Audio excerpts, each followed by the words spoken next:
자, DS 단석. 자, 우리 DS 단석에 관심 있으신 또 청약을 받으신 주주분들 굉장히 많으실 텐데 또 이제 올해 2023년의 마지막 IPO입니다.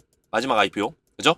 상장주 중에 지금 DS 단석이 올해 마지막이고 올해 최근에 또 상장했었던 에코프로 머티라든지 또 블루엠텍 또 LS 머티리얼즈 이런 종목들이 엄청나게 주가가 많이 올라갔죠. 지금 현재도 올라가고 있어요.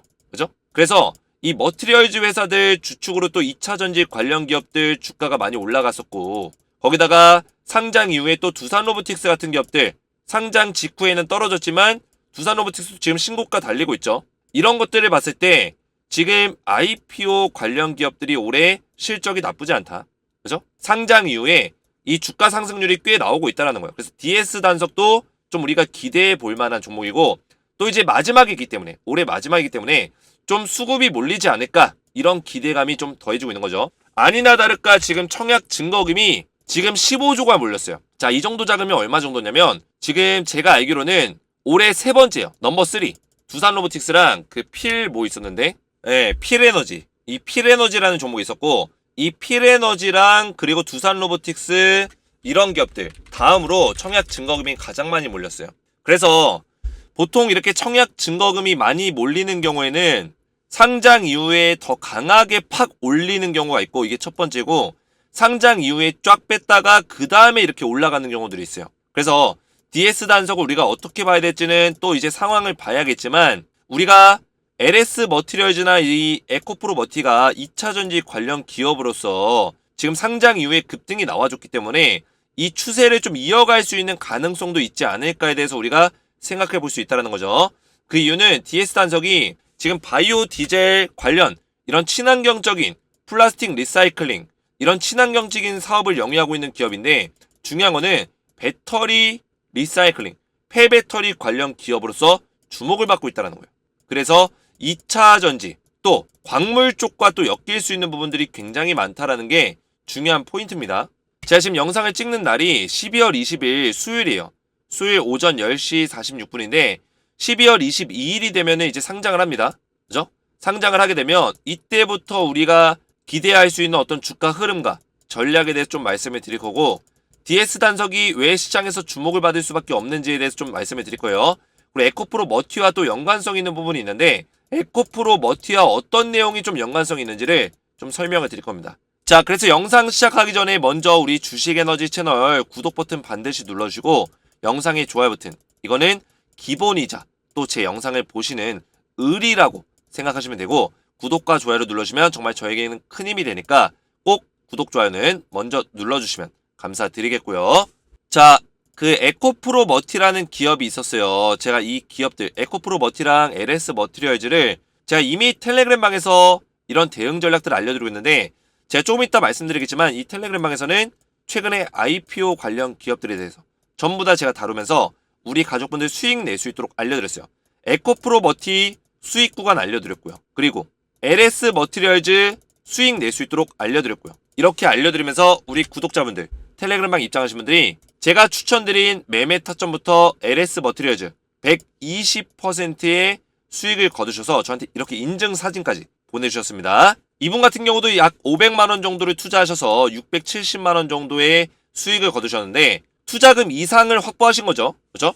그래서 중요한 거는 이 DS 단석 같은 경우도 우리가 잘 봐야 되는 게 뭐냐면 이 폐배터리 재활용, 리사이클링 관련된 이슈들이 굉장히 많아요.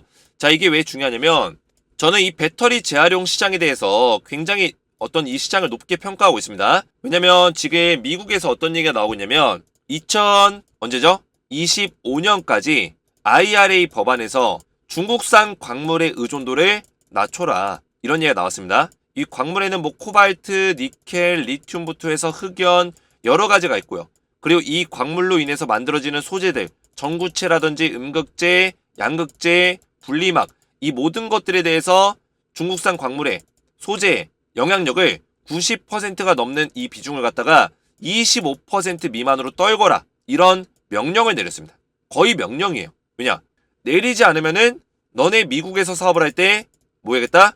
보조금 지원 안 해줄 거야. 세금 공제, 세액 공제 안 해줄 거야. 이런 얘기 했기 때문에 지금 IRA 법안을 통해서 중국산 광물을 강제적으로 빼야 되는 상황이에요. 그러면 상식적으로 이 배터리에 생각을 해보세요. 이 배터리에 전구체라든지 양극재라든지 이런 것들이 들어가는데 이 전구체만 보더라도 중국산 광물이 엄청나게 들어갑니다. 그죠? 코발트, 망간, 알루미늄, 니켈, 중국산이 엄청나게 많이 들어가요. 실제로 지금 모든 배터리 기업들, 전 세계 글로벌 배터리 기업들의 90% 정도의 비중이 중국산 광물이 투입이 된다. 근데 이거를 중국산이 아닌 것으로 이제 바꿔야 되는 건데 그러면 어떤 기업들이 주목을 받을까요? 에코프로 머티라든지 포스코홀딩스, 포스코 플랜텍, 포스코 퓨처엠이죠. 포스코 퓨처엠. 포스코 플랜텍은 아니고요. 포스코 퓨처엠. 이런 기업들이 주목을 받아요. 그러면 얘네들이 광물을 확보해야 되는데 어디서 확보할까요? 물론 뭐 광산이라든지 인도네시아 광산 파가지고 광물을 캘 수도 있겠지만 폐배터리. 장기적으로 봤을 때는 폐배터리다. 이 배터리를 분해시켜가지고 여기서 나오는 광물을 또 추출할 수 있어요. 그러면 애초에 이 배터리가 중국산 광물이었어도 재가공을 했기 때문에 그죠? 가공을 다시 했기 때문에 가공을 한 장소가 이 광물의 출처가 되는 거예요. 바뀌는 겁니다. 중국산이 아닌 거예요. 이 배터리가 애초에는 처음에 만들어졌을 때 중국산 배터리로 만들어졌어도 폐배터리 사업을 우리나라에 했으면은 우리나라에서 이 폐배터리를 분쇄시켜서 광물을 추출했으면 이거는 중국산 광물이 아니라 우리나라 광물이다. 이해가 되셨죠? 그래서 우리나라 폐배터리 기업들이 에코프로 머티와 협력할 수 있는 가능성이 굉장히 크다라는 거예요. 이해가 되셨죠? 그러면 장기적으로 봤을 때 중국산 광물을 다 빼내고 우리나라라든지 이런 미국과 우호적인 관계에 있는 국가에서 중국산의 광물을 대체하게 된다면 이 규모가 어마어마할 텐데 이 규모를 다 커버하려면 결국에 폐배터리 기업들이 협력할 수밖에 없다라는 거고 폐배터리 기업들이 주가가 올라갈 수밖에 없다라는 거죠. 그래서 DS 단석 같은 기업들이 상장 이후에 주목을 받을 수 있는 가능성이 크다라는 겁니다. 이해가 되셨죠? 그래서 에코프로 머티나 뭐 LS 머티리얼즈 이런 종목들이 급등이 나온 것처럼 DS 단석도 충분히 올라갈 수 있는 어떤 시장의 흐름을 탈 수가 있겠고요. LS 머티리얼즈를 분봉으로 잠깐 보시면 상장 당일에 어떤 모습을 보여줬냐. 상장 초반에 막 급등이 나오다가 이 눌림목 자리가 한번 나옵니다. 우리는 DS 단석도 마찬가지로 이 바닥 자리를 잡아주는지를 봐야 돼요. 만약에 내가 청약을 못 받았고 신규 매수를 좀 노리고 있다 하시는 분들은 상장 이후에 9시에 바로 들어가시면 절대 안 됩니다. 절대 안 돼요. 이해되셨죠? 절대 안 되고 한번 급등 나오고 눌려줬을 때 바닥 잡아주는 모습들. 바닥 잡아주는 캔들들 뭐예요? 음봉이 뜨고 나서 양봉을 바로 만들어준다거나 아래 꼬리 달면서 이렇게 바닥을 지지받아주는 모습 보여준다거나 지지받아주고 나서 다시 음봉을 싸잡아 먹는 양봉을 만들어준다거나 그리고 이 저점을 형성했을 때 저점 자리를 깨지 않거나 이런 식의 모습이 나오면 저점을 잡는 건데 이런 바닥 자리를 잡아줬을 때 매수를 들어가는 거예요. 이해가 되셨죠? 상승 이후에 눌려줬을 때 들어가야 된다. 눌려줬을 때 들어가고 매수 들어갔는데 얘가 어떻게 된다? 올라가주면은 땡큐. 만약에 깨져버리면 바로 매도하면 돼요. 깨지면 바로 매도. 이해되셨죠? 이 원칙만 지키면 돼요. 깨졌을 때 매도하는 원칙은 저점을 잡아주는 자리를 이탈했을 때. 그리고 우리는 저점에서 매수를 들어간다. 이해가 되셨죠? 이탈 자리가 나오면은 바로 매도 던지면 된다. 그러면 손실이 크지 않아요. 이 정도 리스크는 우리가 감안할 수 있다는 거예요. 왜냐? 올라가주면 엄청나게 올라갈 수 있으니까. 그래서 DS 단속도 그런 식으로 대응 전략들을 짜면 되시고 청약을 받으신 분들은 만약에 바닥을 잡아주고 올라주면 좀 더 가져가시고 바닥을 잡아주는데 그 바닥을 잡아주는 자리에 재차 깨게 되면 청약 받으신 분들은 수익을 내시면 돼요. 이 금액이 얼마 많지 않다면 수익을 내시고 다시 잡는 거를 권장드립니다. 다시 잡는 거. 이해가 되셨죠?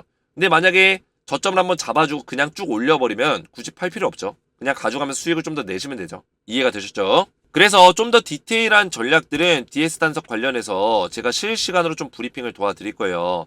왜냐면 제 LS 머티리얼도 상장 당일에 실시간 브리핑 도와드리면서 우리 가족분들 이렇게 수익을 내셨어요. 120%. DS 단석도 제가 바로 이 텔레그램 방에서 실시간으로 대응을 도와드리면서 안전하게 상장 당일부터 12월 22일 날 이제 상장이 되는데 상장 당일부터 말씀을 드릴 거예요. 오전에 바로 브리핑 도와드릴 겁니다. 실시간으로. 매수를 언제 해야 되는지 청약 받으신 분들은 언제 매도해야 되는지를 정확하게 맥점을 알려드릴 테니까 텔레그램 방에 입장하시면 되겠고 텔레그램 방에 입장 원하시는 분들은 제가 전부 다 무료로 입장 도와드리고 있고 DS 단석 관련된 대응 상장 당일부터 우리가 매도하는 그 순간까지 그리고 신규 매수 타점까지 정확한 맥점들을 알려드릴 테니까 입장하셔서 DS 단석 관련된 대응을 받으시면 되겠다 말씀드리겠고요. 입장 원하시는 분들은 주식에너지 채널 구독과 영상의 좋아요 버튼만 누르시고 제 번호 보이시죠? 010-7281-4679번으로 소통이라고 두 글자를 문자로 남겨주시고요. 영상의 댓글로 우리 가족분들의 핸드폰 번호 마지막 끝 4자리 숫자를 댓글로 남겨주시면 제가 문자와 댓글을 확인해서 한 분 한 분 전부 다 무료로 입장을 도와드릴 거고요. 실제로 저한테 입장 요청건이 이렇게 들어오고 있습니다. 자, 이 입장 요청건은 뭐냐면 저한테 이렇게 문자를 남기시면은 제가 이렇게 답장 문자를 드리고 있어요. 주식에너지 텔레그램 초대 링크입니다. 그래서 링크를 드리고 링크 클릭 이후에 입장 요청 버튼을 누르시면 실제로 저한테 입장 요청이 이렇게 들어와요. 그럼 저는 확인해서 한 분 한 분 승인을 도와드릴 겁니다. 입장 원하시는 분들은 제 번호로 소통이라고만 두 글자 문자 남겨주시면 되겠고요. 오늘 제 영상이 도움이 되셨다면 저희 채널 구독과 영상의 좋아요 버튼 눌러주시면 감사드리겠고요. 저는 다음 시간에 뵙도록 하겠습니다. 감사합니다.